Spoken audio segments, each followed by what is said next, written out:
ఈ సంక్రాంతికి కోలీవుడ్ లో ఒక్క స్టార్ హీరో కూడా బరిలోకి దిగలేదు. ఒకటికి రెండు సినిమాలతో రెడీ అయిన అజిత్ ఏదో ఒక మూవీని ఖచ్చితంగా రిలీజ్ చేస్తారు అని భావించినా అది కూడా జరగలేదు. సంక్రాంతికి అనుకున్న సినిమాల రిలీజ్ విషయంలో క్లారిటీ రాకపోగా కన్ఫ్యూజన్ మొదలైంది. ప్రెజెంట్ విడోముయార్చి, గుడ్ బ్యాడ్ అగ్లీ సినిమాలతో బిజీగా ఉన్నారు అజిత్. ఆల్రెడీ ఈ 2 సినిమాల షూటింగ్ పూర్తయింది. అసలు 2 సినిమాలు సంక్రాంతి డేట్ మీదే దృష్టి పెట్టాయి.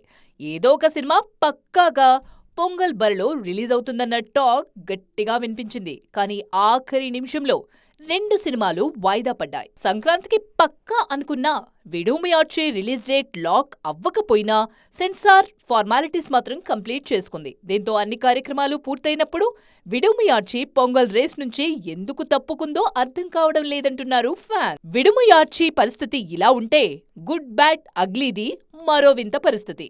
ఆల్రెడీ సమ్మర్ రిలీజ్ అంటూ డేట్ లాక్ చేసిన మూవీ టీం షూటింగ్ స్టేటస్ విషయంలో మాత్రం క్లారిటీ ఇవ్వడం లేదు. దీంతో అజిత్ ఫ్యాన్స్ డైలమాలో పడిపోయారు.